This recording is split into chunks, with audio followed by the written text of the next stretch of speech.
Welcomes to சாவிஸ் recipe. அரைக்கீரை எப்படி கடையிறதுன்னு பார்க்க போகிறோம். அரைக்கீரையை வந்து ஃபஸ்ட்டு க்ளீன் பண்ணணும். இந்த மாதிரி கொஞ்சம் இளம் தண்டாக இருக்கிறத எடுத்து போட்டுக்கலாம். போட்டுட்டு இதே மாதிரி பாலக்கீரை, மணத்தக்காளி கீரை அந்த மாதிரி எது வேணால் போட்டு செய்யலாம் இந்த மெத்தடில். இது தேவையான பொருட்கள். கீரை செய்கிறது கஷ்டமான வேலைன்னு நினச்சிருப்பாங்க.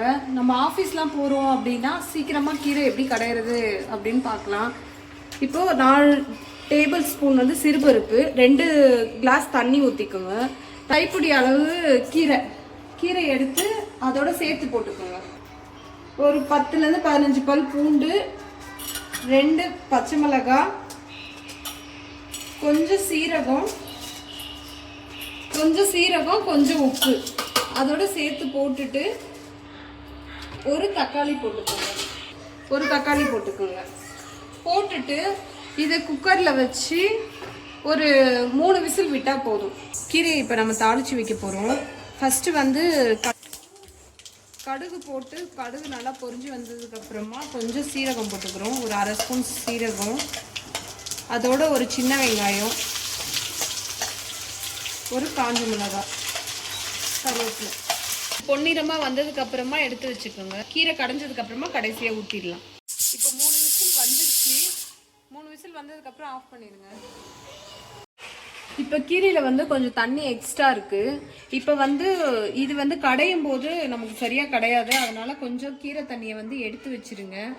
எடுத்து வச்சுட்டு குழந்தைங்க கொடுத்தாலும் குழந்தைங்க விரும்பி குடிக்கும். எடுத்து வச்சுட்டு இந்த அளவுக்கு தண்ணி இருக்கும்போது கடைய ஆரம்பிச்சிருங்க. கடைஞ்சிட்டு இந்த தண்ணி என்ன பண்ணணும் அப்படின்னா, ரொம்ப கட்டியாக இருந்துச்சுன்னா கடைசியாக இந்த தண்ணியை வந்து ஊற்றி மிக்ஸ் பண்ணிவிட்டு கடைசியாக தாளிச்சதை வந்து இதில் ஊற்றி சாப்பிட்டிங்கன்னா டேஸ்ட்டாக இருக்கும்.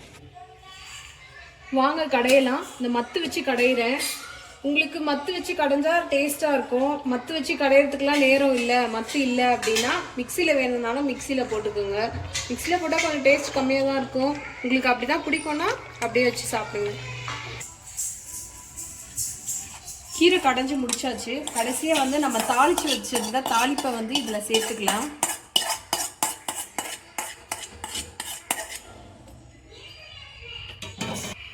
தாளித்து வச்ச தாளிப்பை சேர்த்துட்டு கடைசியாக மிக்ஸ் பண்ணி சாப்பாட்டில் ஊற்றி சாப்பிடுங்க. நல்லா டேஸ்ட்டாக இருக்கும்.